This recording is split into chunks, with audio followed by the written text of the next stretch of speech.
beast! Ah!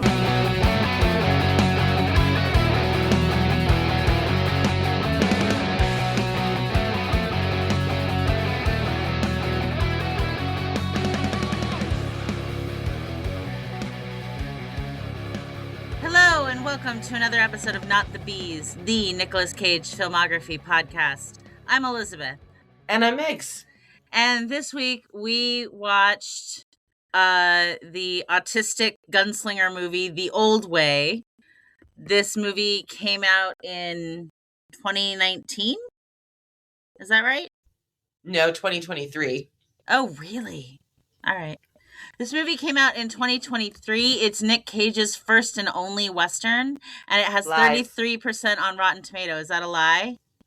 He was in a kabuki Western called, oh God.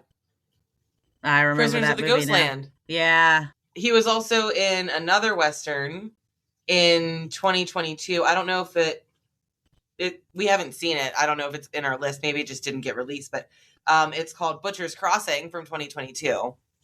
Everything I read said this was his first. Yeah, everything that I read said that too, and that made me super angry because we 100% watched a Western movie with him already. Yeah, all right. It just wasn't an American Western. Anyway, this piece of shit has 33% on Rotten Tomatoes.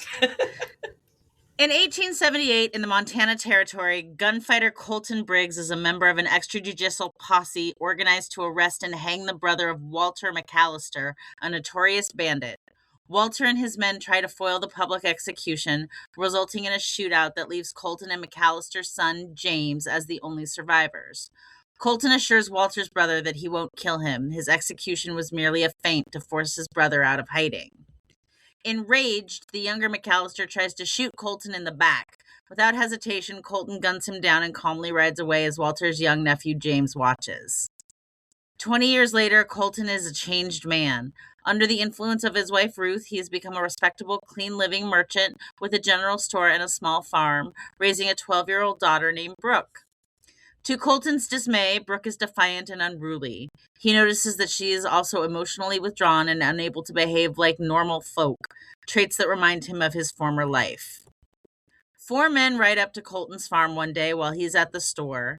Their leader identifies himself as James McAllister. His gang stabs Ruth to death before painting a taunting message with her blood on the wall of the barn and leaving. Colton and Brooke return to find Franklin Jarrett, the U.S. Marshal tracking the McAllister gang, waiting at the farm with several deputies. As Ruth is buried, Jarrett reveals to Brooke that he and Colton were once close friends and that he's proud of Colton giving up his violent ways to raise a family. Before leaving, he urges his old friend not to act on any desire he may have to take revenge on James. Colton decides to do so anyway and tells Brooke that she'll accompany him. Dressing in his old gunslinger clothes and armed with his old pistols, Colton burns down his farm and house before leaving with Brooke. The pair eventually catch up to Jarrett after ambushing a wounded deputy for his horse. James had set a trap for his pursuers, killing 3 and leaving the others 2 injured to continue. Colton and Brooke disarm the survivors and threaten to torture them unless Jarrett talks. He finally admits that James is traveling to Santa Rosa, a town in southern Colorado, to recover a buried stash of pesos and flee across the border while the heat on him dies down. Colton informs Jarrett that he will take a horse and warns him not to interfere with his vengeance or he will kill him. Reaching Santa Rosa, Colton tells Brooke to visit a local shopkeeper and question him as to James's whereabouts while he waits just outside of town. James isn't fooled and captures Brooke as she tries to leave. Anticipating more ambushes, Colton manages to kill 5 members of the McAllister gang using his experience and wits before the last remaining member comes out with a shotgun aimed at Brooke. James tells Colton that he has 2 choices. He can either kill him, at which point Brooke will die, or he can kill the other man and James will kill him. Taking stock of the situation, Colton chooses to kill the second man as James puts a bullet through his chest. As James crows over his victory, Brooke picks up her father's gun, having learned to shoot during their travels, and avenges him by killing James. Later, Jarrett rides in and agrees with Brooke to tell everyone that Colton Briggs died a hero's death apprehending the criminals. In exchange, he would keep McAllister's gang money. However, unknown to Jarrett, most of the money had been transferred to a pair of saddlebags, which Brooke appears to ride back home with. The end. Megan. Yeah. Yeah, what did you think of this movie? I absolutely hated the first 30 minutes of it. I think the first 30 minutes were terrible. It got to a really, really slow start. I wasn't a huge fan, I should be clear, I wasn't a huge fan of the other 60 minutes of this movie. But it was a lot more watchable than the first 30 minutes. The first 30 minutes were a drag. So I knew we were in trouble with the opening, because how many production companies does it take to make a fucking Western movie? I counted 7. Yeah, like there's a lot. 7 production companies, 7 specific, distinct, different production companies. Nicolas Cage's mustache in the first 30 minutes.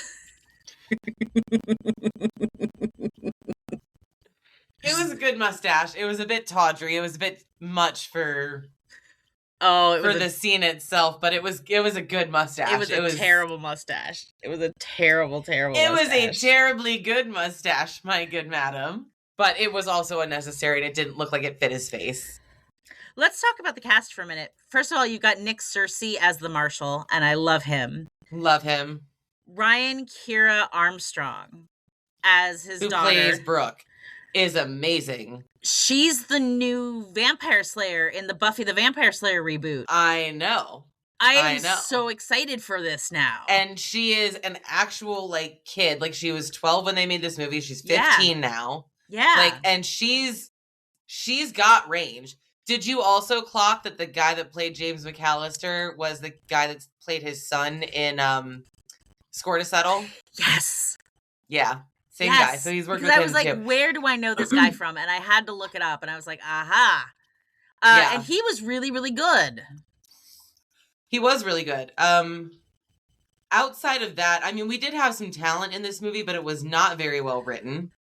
It was not very well written. I did really, really like the scene where Brooke and Colton are sitting around the fire. At the fire. And he's, like, trying to explain to her, like, listen, his tism. If you want to go out and you want to have a life, like, I think it's psychopathy, because, like, I don't think it's autism at all. Being autistic, I don't think it's autism. It doesn't present as autism to me. It presents as psychopathy. Like, they are unable to experience emotion. They're incapable of it. That's psychopathy.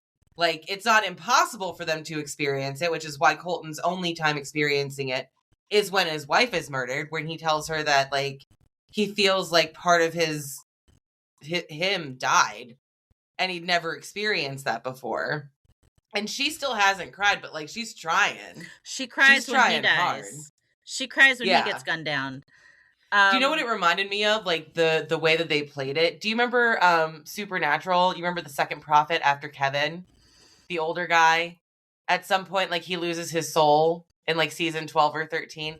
And, like, he, like, watches, like, Bob Ross and stuff to, like, not be bad. Without his soul. Like, that's how they played it. Like, it's kind of, it reminds me more of psychopathy than autism, because they don't have hyperfixate. Well, that's not true. She had a hyperfixation with the jelly beans at the general store. Yeah. That's the first sign that she has weird the tism. To me. That was also very strange to me, because jelly beans at this time are very, very new. They've probably only been around for about 20 years. They also were not sold in assorted colors until, like, the 1930s.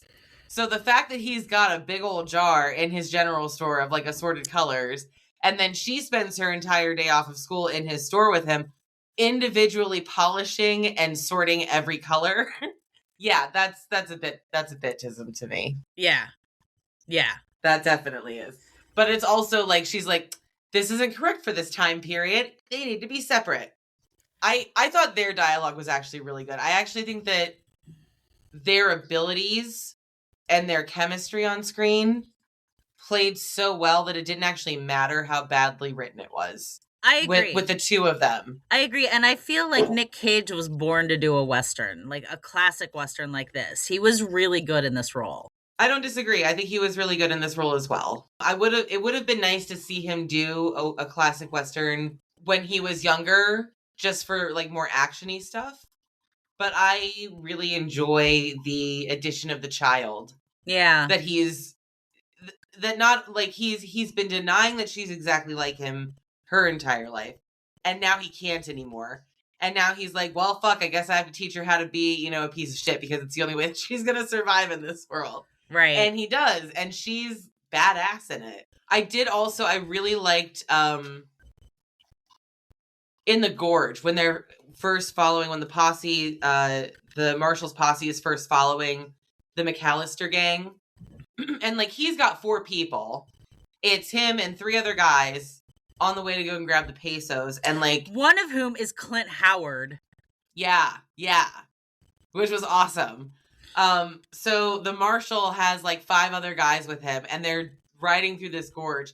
And after the McAllister gang takes them out, well, it takes out half of them, there's this scene where one of the deputies is only shot in the arm. One of them has his leg crushed, and then the other one is the Marshal. And he's staying there to like keep the other guy safe while the one with the injured arm rides off on the only horse they have left to go and try to get help. And that's the horse that they end up taking. But he takes the guy back to the camp, sets him down, and like he threatens to torture him. But really what he's doing is he's readying implements to take the lead bullet out of his arm to save his life. Yeah. He's just like, it's all like facade. And like the thing about it, like he doesn't even explain it. Like it's a threat, but it's more like an implied threat because like he's sharpening a knife. He's telling Brooke to go and get wood for this fire. And like first she brings back the green stuff, and like he completely ignores the Marshal's questions and like, hey, what are you doing? Like, I'm warning you, like blah, blah, blah. And just tells her like, no, that stuff's too green. Go get the drier stuff. Like that whole scene was actually really good. Yeah. I thought. I agree. What would you rate this movie? I don't know. It is not a very good movie. It's kind of bland. The revenge plot isn't extraordinary. The writing, as you said, is not very good, with the exception of a few scenes that are really good. I think the performances are fantastic. Yeah.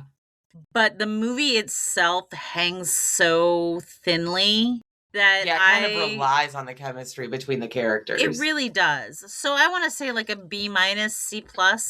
I'd be fine with giving it a C+. I don't really think it's higher than like in the C range. I think it's very mid-level. I think that there's a lot that could have been done, that was not done, that should have been done. What do you think the Cage score should be? I want to give him a B. I think that the way he plays off Ryan Armstrong is really strong. I think the way he plays off Nick Searcy is really strong.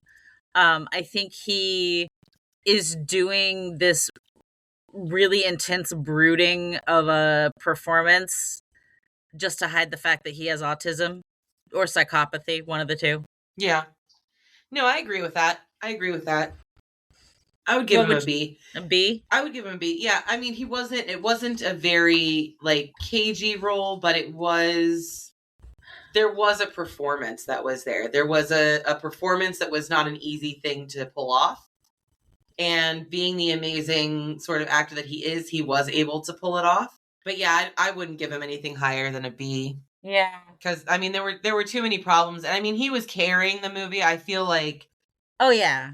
Him and Ryan were carrying the movie, so I mean their performances, their chemistry were kind of everything. And it's surprising because normally he doesn't have very good chemistry on screen with children. At least in my experience of having watched him, I don't think that his chemistry with children is usually very good.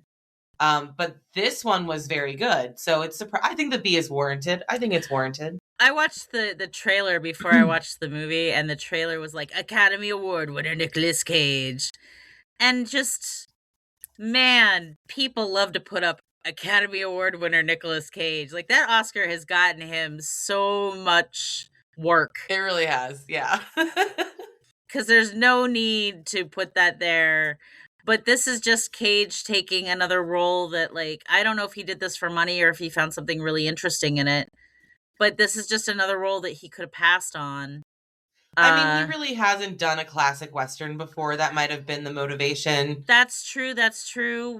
But it could have been a favor because, what's his name? Is it Thea LaGrasse or whatever his name is? The kid's name. I mean, they could have developed some kind of relationship after working on the that other movie that I can't recall the name of right now that I said at the beginning. A Score to Settle. A Score to Settle, yeah.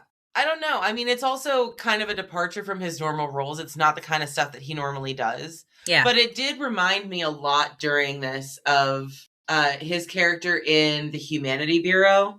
Was it the Humanity Bureau? Yeah, I could see that. Where he's very subdued. He's very sort of melancholy. Like, there's a melancholy that hangs over him. And it's just like a shroud for like the life that this character that he is living. I don't really know if I'd call this film watchable, because the first 30 minutes are very difficult to hook you. I didn't have a problem with the first 30 minutes. It's a very classic Western. Starts with a gunsling, starts with a, It was just very slow paced, and the beginning scenes of the before times is like it goes like 20 years later. So like the preamble, it's probably the worst acted portion of the movie. Oh yeah.